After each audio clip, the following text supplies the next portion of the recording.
All right, so I got into F1 about a year ago, and honestly, the sport has become just a part of me, man. I am in love with this sport now. I've gone back and watched multiple old Grand Prix. I've watched every Grand Prix live since I watched the first one, watch all the qualifying, and I got really into F1 2021. I played a lot of that. I played through a full season in career mode. I played through another full season in career mode with Game Right and co-op, and I've just played a shit ton of that game. Got back into racing in general. I got a wheel. I got this Thrustmaster wheel here, and this week I've had the opportunity to play F1 22, which was an awesome experience, and shout out to EA for having me as a part of this preview build. Now, it is a preview build. It's a work in progress. It's not the final game, but I'm going to go through quite a few things with you here today. Today we're focusing on the Miami track, and we'll be focusing more on F1 22 as a whole in a future video. But today we're going to be giving our first impressions of Miami track along with some gameplay as well, so enjoy the video, boys. All right, so we're going to start with the time trial that I was doing, and then we'll move on and show some Grand Prix and stuff like that. But we'll just give a first impressions of the track. The first straight here is fairly short, the main straight. It's not too long at all, and then you have a left to righter there, and this is a little bit of a windy but quick part of the track, and I like this part of the track a lot, actually. And I've noticed coming in here, you can kind of just tap the brake and just let go and keep accelerating. You really don't have to brake too much at all on this part of the track, and this part here is quite tough, actually. You don't really need to brake where the braking point says. You can brake a lot later than that and still come out of the corner with some decent pace, I feel like. And then you're onto a very long straight, and Miami does have long straights, and that's one thing that I really struggled with the long straights, is charging up your ERS on this track is really difficult, and I think it might be more difficult in general, but I really struggled with ERS management during the Grand Prix.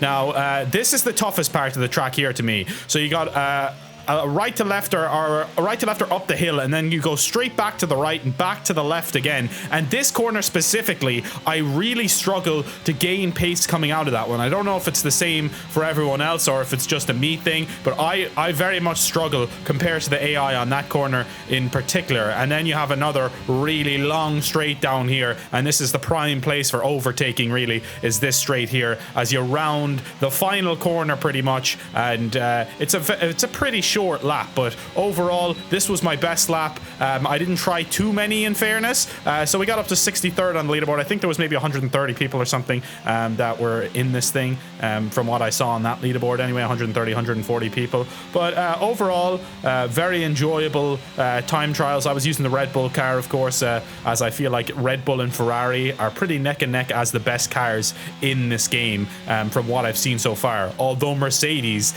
does seem to be better in this game, definitely, than it's performing in real life. So let's move on and talk about some Grand Prix. So I did a Grand Prix, the first one I did as an Alpine, and I noticed that I was getting really good starts on this track for some reason. I don't know why it was. I had the AI difficulty on the hard section. I think I had it at around 70, so not too high, but I was still adjusting to the game and getting used to it. And as you can see, I got a good start with Alonso here, and we went from 11th up to 9th. Not too bad at all, and we had some really fun moments in this Grand Prix, battling Hasses specifically, which I'll show you guys now.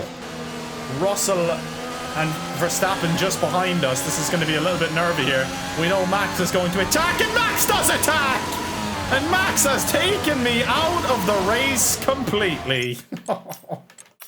I saw the red arrow, but I was trying to just block him off a little bit. That did not work at all.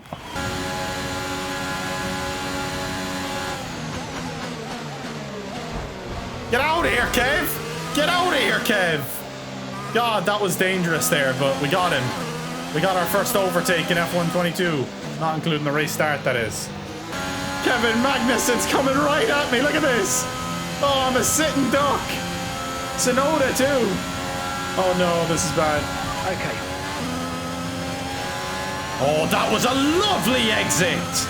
Absolutely lovely. Glorious overtake there on Magnussen. And we're up to 9th position now. The race. Final lap of the race. Sorry, Mick. Sayonara.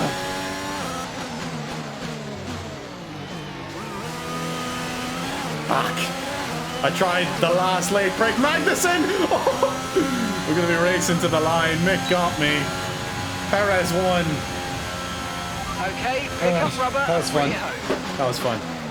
So I thought there was going to be nowhere to overtake besides the two long straights, but that doesn't seem to be the case. There is, as you can see from the footage I showed you there, a number of different places you can overtake. Maybe not the cleanest overtakes or the safest overtakes, but there's definitely some areas there where you can get past them without leaving the racetrack and without making contact. Maybe you have to push them off the track a little bit, but so be it sometimes, you know?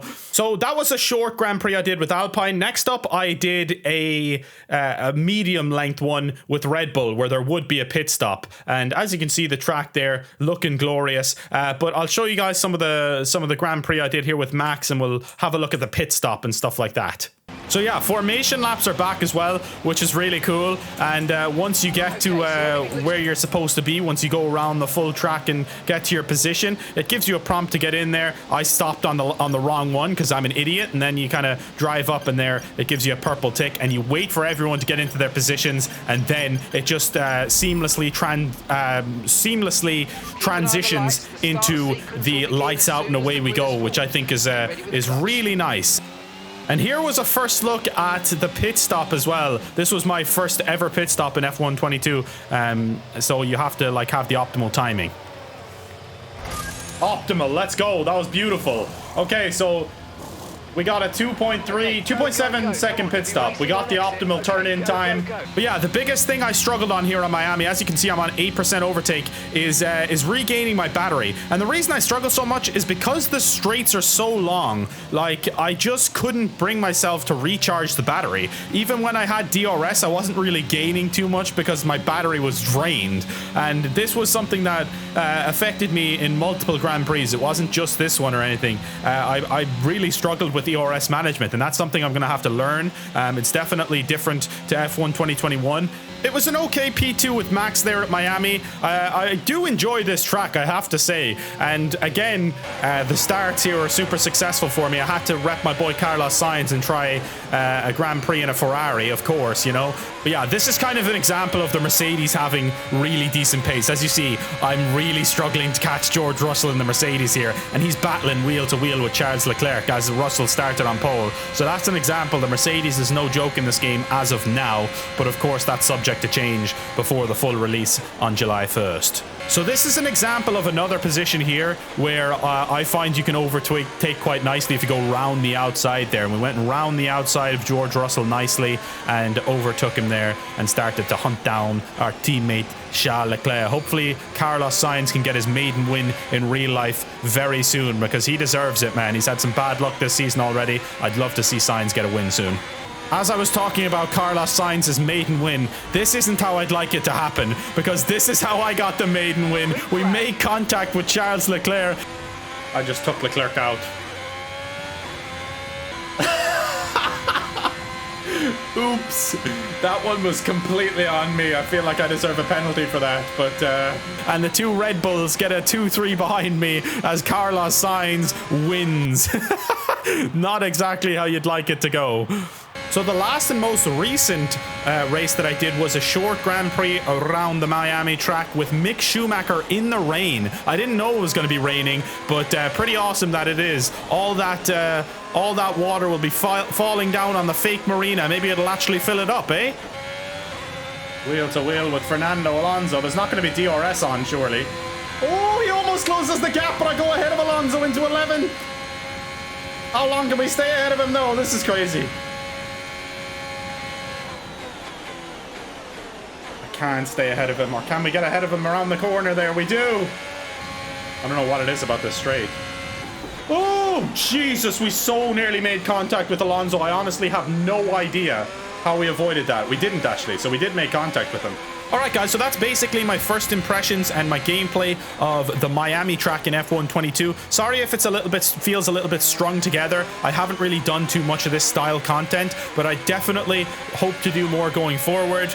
Also, guys, I did want to say, if you have any questions at all, you can leave them in the comments, and I'm happy to answer them. I'll answer them to the best of my knowledge and ability anyway. As I said, I'm fairly new to F1 and fairly new to the games, so I'm not a master of these games by any stretch of the imagination, and I'm trying to improve and get better and learn the sport more each and every day. So thanks for the support, and I'll see you next time. Peace out.